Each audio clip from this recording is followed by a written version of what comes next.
ঘড়ির কাঁটায় তখন সকাল 10টা। ছুটির দিন বলে আমি বেরিয়ে পড়লাম ঠাকুর মশাইয়ের কাছে আড্ডা দিতে। কিন্তু সেখানে যেতে গিয়ে কিশোরী যে এমন একটা কাণ্ড ঘটাবে তা কে জানত।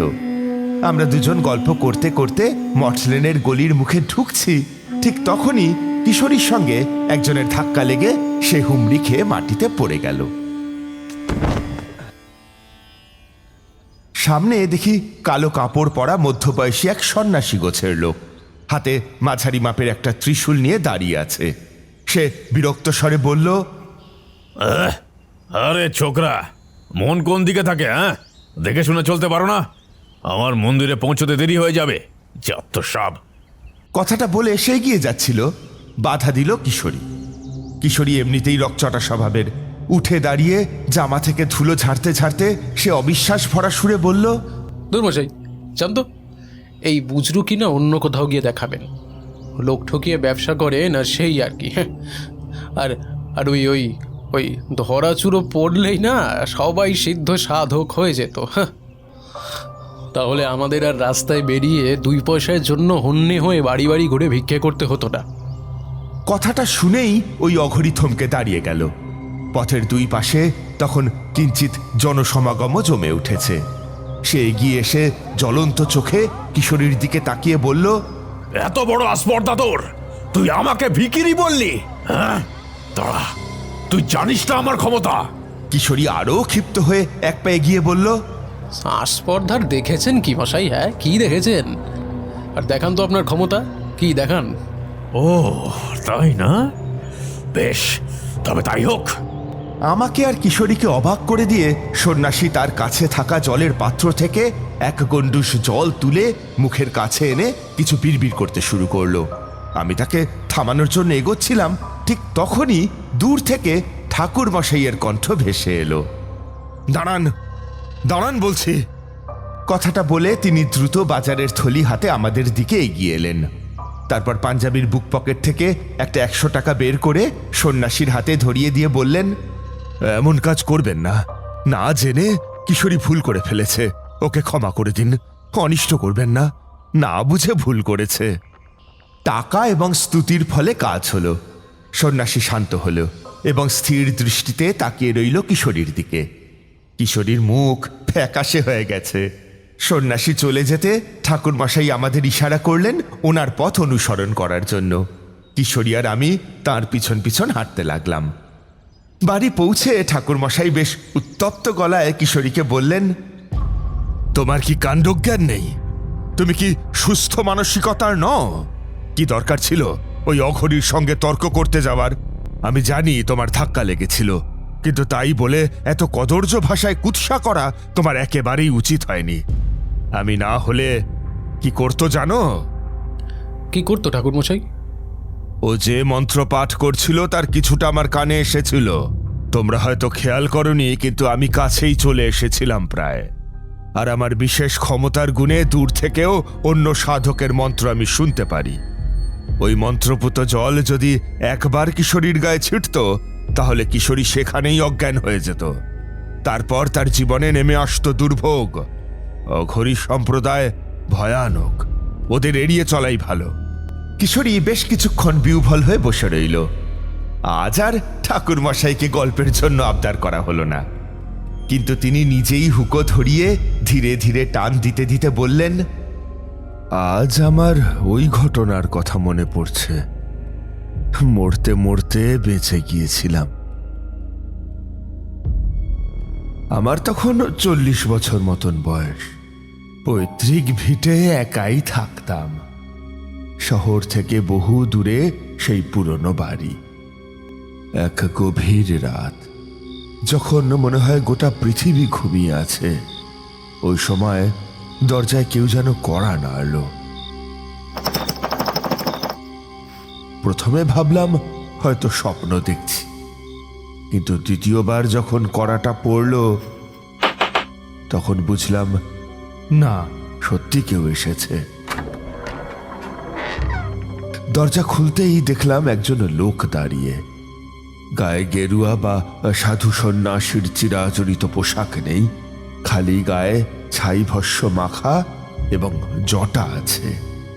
পরনে একটা কালো রঙের ধুতি, কিন্তু তার কপালে জ্বলজ্বল করছে অঘরী সম্প্রদায়ের সেই লাল সিঁদুরের রেখা। চোখের দৃষ্টি দেখলে গা ছমছম করে ওঠে। তারানাথ চক্রবর্তী আপনিই তো? আগে হ্যাঁ, এত রাতে? গুরুদেব সদ্য দেহ রেখেছেন। আমাদের গুরুদেব অঘরী পঞ্চকৌড়া।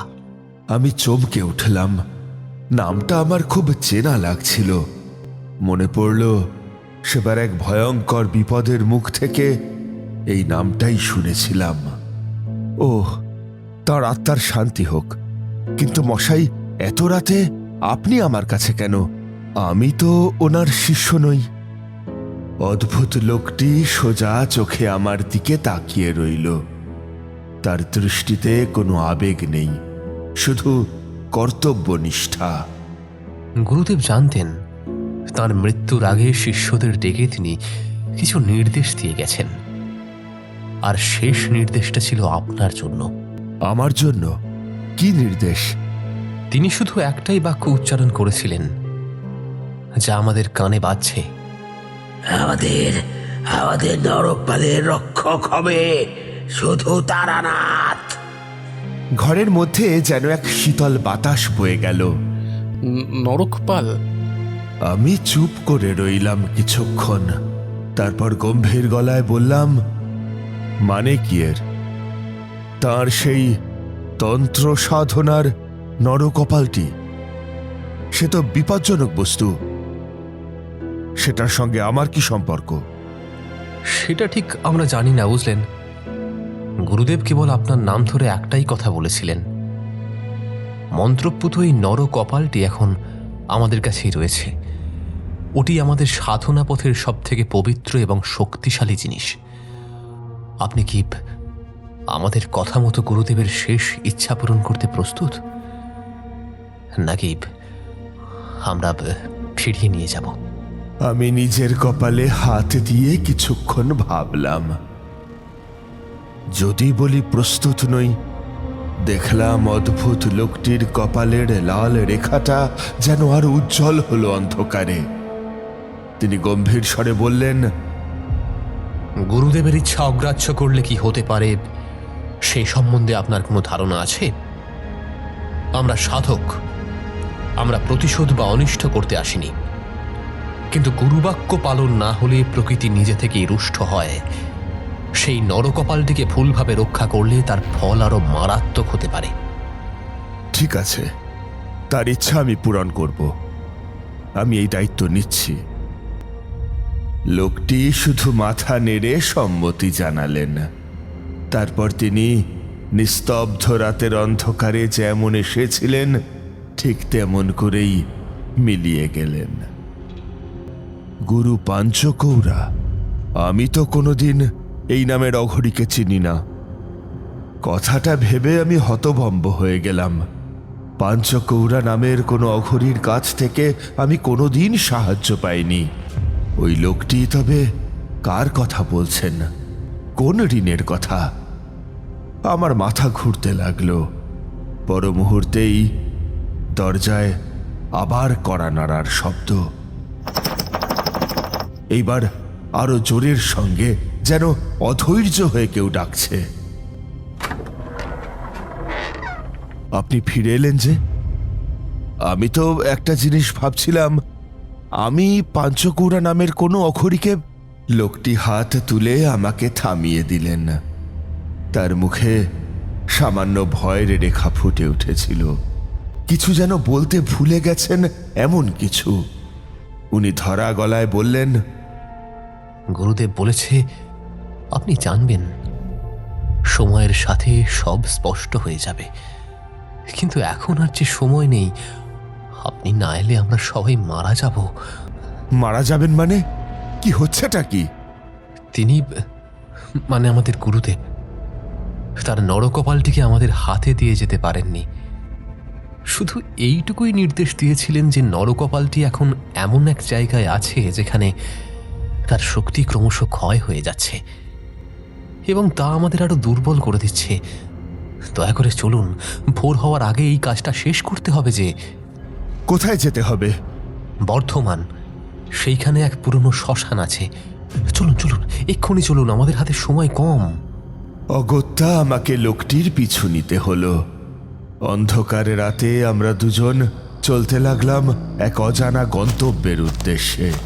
অনেকটা পথ হেঁটে আমরা পুরনো প্রায় পরিত্যক্ত একটা শ্মশানে পৌঁছলাম। শ্মশান জুড়ে এক অদ্ভুত নীরবতা। শুধু দূরের একটি ভাঙা চণ্ডী মণ্ডপের দিক থেকে একটা অদ্ভুত নীল শিখা উঠছিল। সেই শিখার আলোয় পুরো এলাকাটা যেন কোনো এক অন্য জগতের অংশ বলে মনে হচ্ছিল। এই নীল শিখা কিসের? ওটা আমাদের সাধনা পথের শেষ চিহ্ন।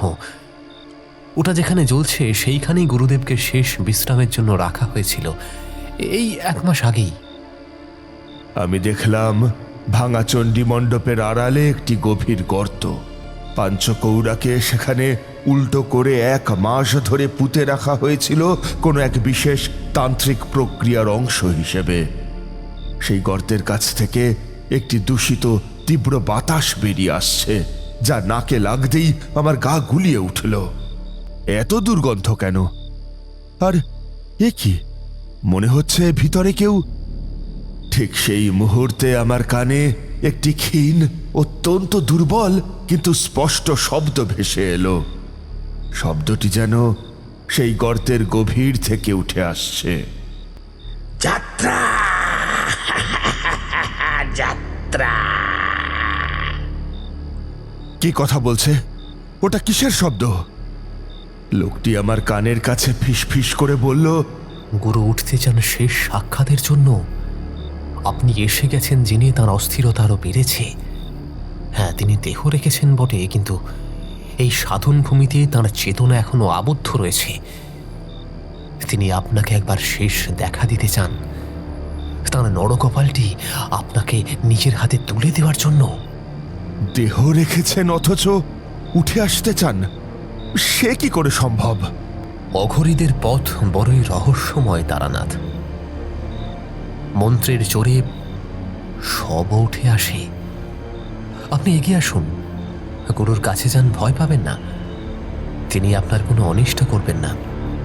তিনি শুধু তার রক্ষককে চিহ্নিত করতে চান। আমার চোখ তখন সেই নীল শিখার গর্তের দিকে স্থির। অদ্ভুত লোকটির গভীর কণ্ঠস্বরে এক অসম্ভব জোর ছিল, যা আমাকে একরকম মন্ত্রমুগ্ধ করে ঠেলে দিচ্ছিল সামনে। ভয় পেলেও এক তীব্র কৌতূহল আমাকে চেপে ধরেছিল। আমি মাটির ওপরে রাখা একটা কেরোসিনের লণ্ঠন নিলাম, সেটাকে উঁচুতে তুলে ধরলাম। তারপর সাবধানে গর্তের কিনারে ঝুঁকে ভিতরে আলো ফেললাম। ও, এটা কি? আলো পড়তেই আমার গা শিউরে উঠল। দেখলাম গর্তের ভিতরে একটি পচে যাওয়া দেহ উল্টোভাবে পড়ে আছে, কিন্তু সে দেহ সাদা, অসংখ্য পোকায় ভরা, যা দেখে মুহূর্তেই আমার বমি উঠে এলো। এর মাঝেও আমি দেখলাম ওই শরীরের সঙ্গে মাটিতে একটি লোহার শিকল ঝোলানো, আর সেই শিকল গিয়ে আটকেছে দেহের কোমরের কাছে। এ কেমন অবস্থা? এ তো কোনো স্বাভাবিক মৃতদেহ নয়। কিন্তু তার চেয়েও ভয়ানক দৃশ্য ছিল অন্যটা। পচা দেহের উপরে যেন মাথার জায়গায় শিকলে বাঁধা একটি পচা মাথার খুলি, আর সেই খুলির ভিতরের অংশে এই গভীর রাতেও আগুনের মতো লালচে আলো জ্বলছে। খুলির ভিতর আলো জ্বলছে কেন? আর আর আর দেখুন, হাত দুটো এখনো যেন নড়ছে। এটাই গুরুদেব পঞ্চকৌড়ার দেহাবশেষ এবং তার সাধনার শিখর, সেই নরকপাল। ওই লাল আলোটা তার রুষ্ট শক্তি। এখন এই দেহের সঙ্গে তার কোনো সংযোগ নেই, তবু নির্দেশটুকু রয়েছে। এইবার সময় হয়েছে। অদ্ভুত লোকটি এরপর মাটিতে রাখা একটি ছোট কালো মাটির হাঁড়ি আমার দিকে এগিয়ে ধরলেন। হাঁড়িটা ধরেও লোকটির হাত কাঁপছিল। এই নিন, গুরুদেব নির্দেশ দিয়েছেন আপনাকে এই নরকপালটি শুদ্ধ করতে হবে এই হাঁড়িটির তরল ব্যবহার করে। আজ থেকে শুরু হবে 40 দিনের এক কঠিন তন্ত্র সাধনা। লোকটি কথা শেষ করলেন না। আমি হাঁড়িটা হাতে নিতেই তার ভিতর থেকে তীব্র পরিচিত অথচ উৎকট একটা গন্ধ পেলাম। আমি মুহূর্তেই হাঁড়িটা প্রায় ছুঁড়ে ফেলে দিতে গিয়েও সামলে নিলাম নিজেকে। এক ঝটকায় পিছিয়ে গেলাম। প্রথমে ভেবেছিলাম ওইটা হয়তো কারণ বাড়ি, কিন্তু আমার ধারণা ভুল হলো কিছুক্ষণ পরেই। আমি বললাম, এ কি, এ তো কারণ বাড়ি নয়, এ গন্ধ। আমার মুখ ফ্যাকাশে হয়ে গেল। আমি গন্ধটা শুকে এক ভয়ঙ্কর সত্য আবিষ্কার করলাম। এ তো মানুষের রক্ত আর গন্ধকের মিশ্রণ। এ দিয়ে আমাকে কি করতে বলছেন? অদ্ভুত লোকটির কপালের লাল রেখাটা যেন আরো উজ্জ্বল হয়ে উঠল। তিনি শান্তভাবে বললেন, গুরুদেব যা বলেছেন তাই। নরকপাল এখন রুষ্ট। ওর ভিতরে যা শক্তি জমা হয়েছিল তা এখন ধ্বংস তৃষ্ণায় পরিণত হয়েছে। আপনার হাতে যদি ওটা না আসে, যদি আপনি তার নির্দেশিত সাধনা শুরু না করেন, আমরা যারা বেঁচে আছি, যারা গুরুদেবের নির্দেশ পালন করতে পারেনি, তারা এই রাতেই আগুনে পুড়ে ঝলসে মরে যাব। ধ্বংস তৃষ্ণা? আমাকে কেন এই ভয়ঙ্কর দায়িত্ব নিতে বলছেন? আমি তো এসবের কিছুই জানি না। কারণ গুরুদেব জানেন আপনি পারবেন। আপনার মধ্যে সেই ক্ষমতা আছে যা এই রুষ্ট শক্তিকে বশ করে আনতে পারে। আপনিই তার রক্ষক। আর কোনো কথা নয়, নরকপালটি তুলে আনুন এবং সেই সাধনা শুরু করুন। আমি দ্বিধায় পড়ে দাঁড়িয়ে রইলাম। একদিকে সেই ভয়ঙ্কর নরকপাল, মানুষের রক্ত ও গন্ধকের মিশ্রণ দিয়ে 40 দিনের সাধনা, আর অন্যদিকে সেই অঘরী সাধকের দল যাদের জীবন নির্ভর করছে আমার উপর। আমি ভাবছিলাম, এত বড় বিপদ আমি একা কি করে সামলাবো। ঠিক সেই সময় রাত আরো গভীর হতেই গর্তের ভিতরে শিকলে বাঁধা সেই নরকরটিটি লাফাতে শুরু করলো। এ কি হচ্ছে? ওটা তো নড়ছে। প্রথমে নরকরটিটা আস্তে আস্তে লাফালো, তারপর ক্রমশ তীব্রভাবে। এমন শক্তিতে সেটা আছাড় খাচ্ছিল যে যে লোহার খুঁটিতে শিকলটা আটকানো ছিল সেটাও দুলতে লাগলো। খুলির ভিতর জ্বলন্ত লাল আলোটা যেন আরো উজ্জ্বল হয়ে উঠল, আর তার ভিতর থেকে এক আদিম বিকট শব্দ শোনা গেল। ওরে ওরে মুক্তি দে। হঠাৎ শ্মশানের চারপাশের বাতাস যেন জমাট বেঁধে উঠল। শ্মশানের কাঠ, অর্ধদগ্ধ লাশ, সবকিছু যেন নিজেরাই নড়তে শুরু করলো। আমার অভিজ্ঞতা ছিল, তাই আমি এক মুহূর্তে বুঝলাম কোনো প্রাচীন গন্ধর্ব সাপ বা পিশাচ ক্রিয়া জেগে উঠেছে। এ কিসের সূচনা? এ তো শুধু নরকপাল নয়, এ তো কোনো ভয়ঙ্কর শক্তি। এটি আমাদের গুরু পঞ্চকৌরার অসম্পূর্ণ তন্ত্রের ক্রোধ। আপনি তাড়াতাড়ি নরকপালটি তুলুন, না হলে। কথা শেষ হলো না, শুরু হলো ভয়ঙ্কর আক্রমণ। হাওয়ার তীব্র ঝাপটায় জ্বলন্ত চিতাগুলো নিজেরাই লাফিয়ে উঠে আমার দিকে ধেয়ে আসতে লাগলো, যেন জীবন্ত আগুনের গোলা। মাটির নিচ থেকে মৃতদেহের পচে যাওয়া হাত বেরিয়ে এসে আমার পা চেপে ধরল। শিকলের ওপাশ থেকে এক ভয়ঙ্কর আদিম শক্তি ক্রমাগত টান মারতে লাগলো। খুলিটা যেন বাধা অতিক্রম করে বেরিয়ে আসতে মরিয়া হয়ে উঠল। আমি বুঝেছি, এটা শুধু নরকরটি নয়, এটা পাঞ্চকৌরার অসম্পূর্ণ তন্ত্রের ক্রোধ। এই শক্তিকে বশে আনা একার কাজ নয়। কিন্তু আসল সমস্যা শুরু হলো ঠিক তখনই। শ্মশানের অন্য দিক থেকে দুজন দীর্ঘদেহী লোক বেরিয়ে এলো। তাদের চোখে নিষ্ঠুরতা আর ক্ষমতা লোভ স্পষ্ট। তারা অন্য অঘরী সাধক, যারা নরকরটিটিকে নিজেদের সম্পত্তি বলে মনে করে।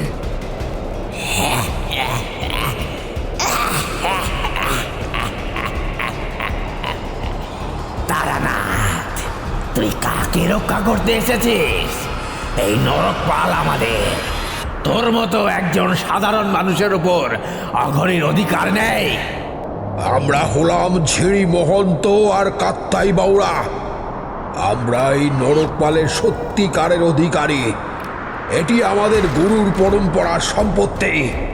তারানাথ, নরকপাল আমাদের হাতে দে, না হলে তুই বেঁচে ফিরবি না। নরকপাল তোকে মাটির দিকে টেনে নামাবে। দুই শক্তিশালী, নিষ্ঠুর এবং ক্ষমতালোভী অঘরীর আক্রমণ আর নরকরটির উন্মত্ততা এই 40 দিনের ক্রিয়ার প্রথম রাতেই আমি বুঝলাম, এটা শুধু তন্ত্র নয়, এটা মৃত্যুর সঙ্গে জড়িত একটা ক্রিয়া। পরবর্তী দিনগুলো আরো ভয়ঙ্কর হয়ে উঠল।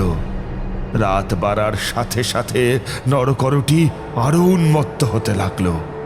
এত শক্তি ছড়াতো যে আমার শরীর থেকেই রক্তক্ষরণ শুরু হতো। আমার জীবন শক্তি যেন ধীরে ধীরে টেনে নিচ্ছিল সেই খুলি।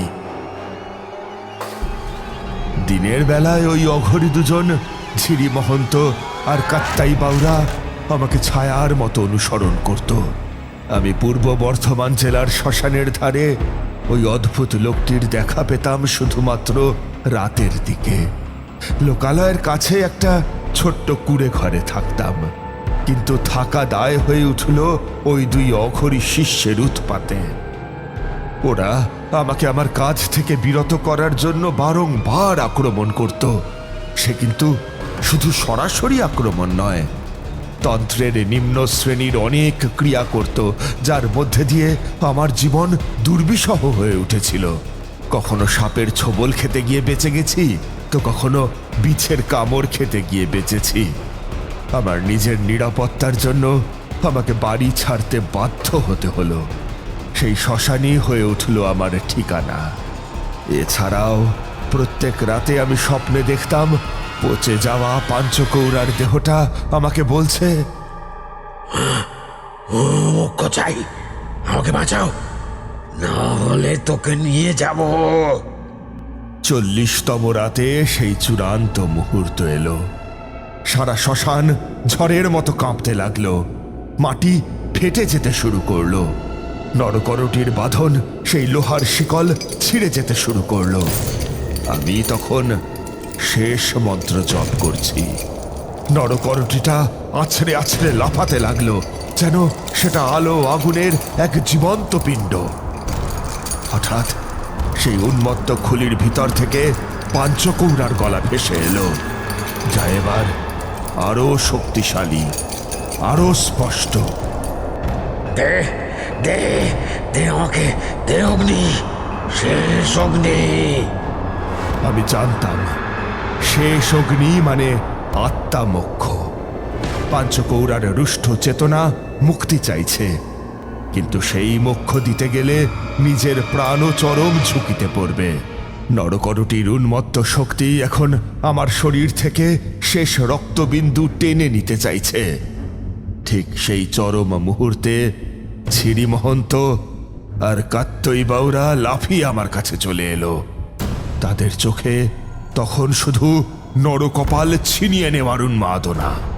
এখন খলিটা দে, আর চালাকি নয়। দে, না হলে তোকে কামড়ে কামড়ে মেরে ফেলবে এই নরকরটি। তোর রক্ত আর জীবনী শক্তি টেনে নেবে। মরবি তুই, মরবি।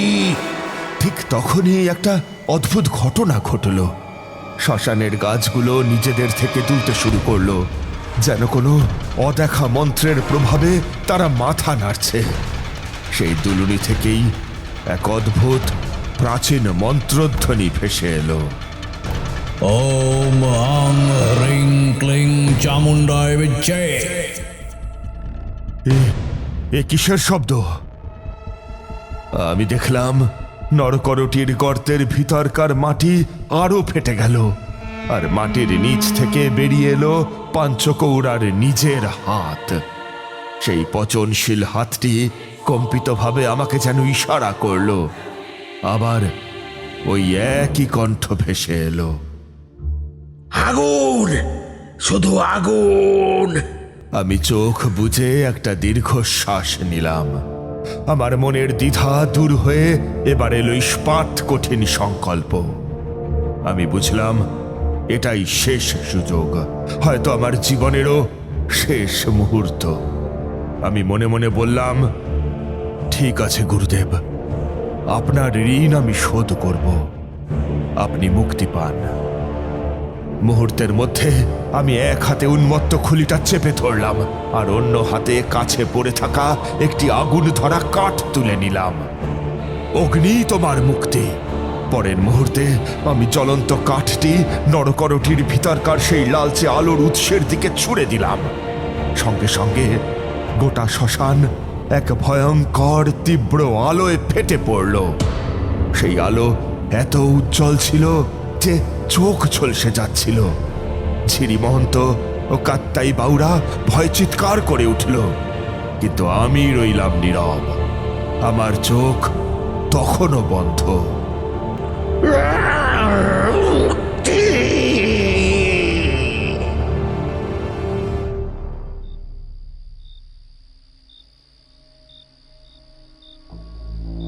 আলো নিভল, শব্দ থামল, এক চরম নীরবতা।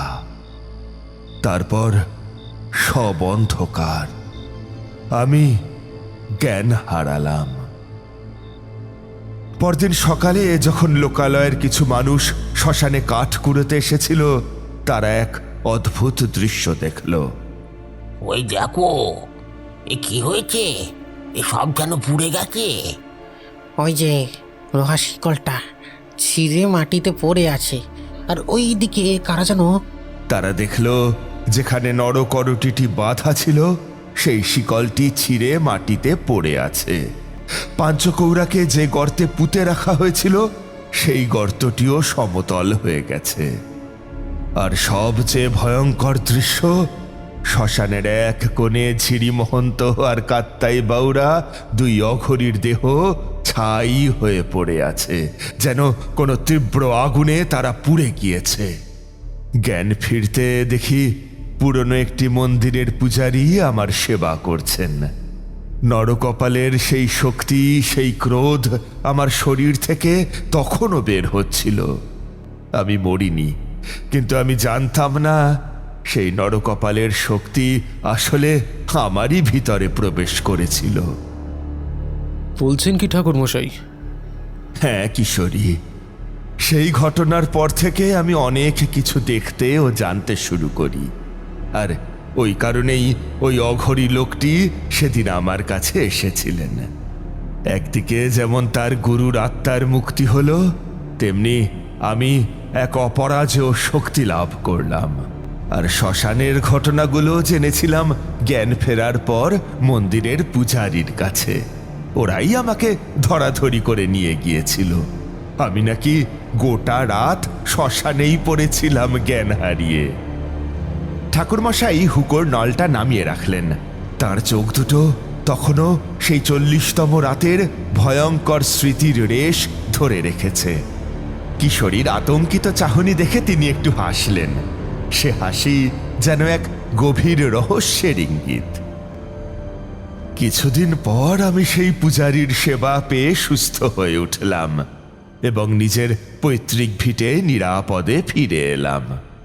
তবে আমার মধ্যে তখন আগের মতো সেই শক্ত মনোবল ছিল না।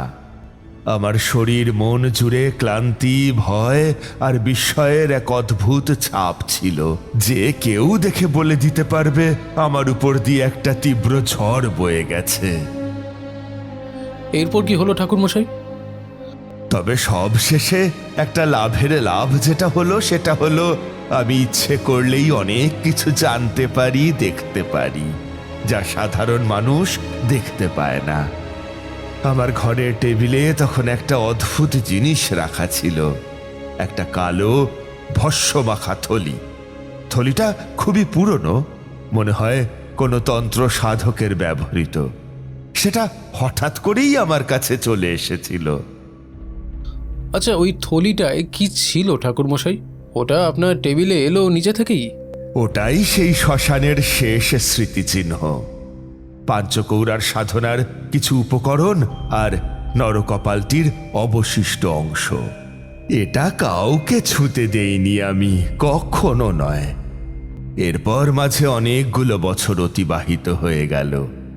আমি ওই থলি একদিন গঙ্গার জলে নিরঞ্জন করে দিলাম, এই ভেবে যে যদি সেটা কোনো খারাপ মানুষের হাতে লাগে তাহলে সে অনিষ্ট করবেই করবে, কেননা ক্ষমতার লোভ বড়ই সাংঘাতিক। সংযমের দরকার হয় এইগুলোকে চালনা করতে গেলে, আর চালনা সঠিকভাবে না করতে পারলে সাধকের মৃত্যু পর্যন্ত হয়। গল্প বলা শেষ করে ঠাকুরমশাই একটা সিগারেট ধরিয়ে লম্বা টান দিলেন। বাইরে থেকে শোনা গেল ট্রামের মৃদু ঘণ্টার ধ্বনি।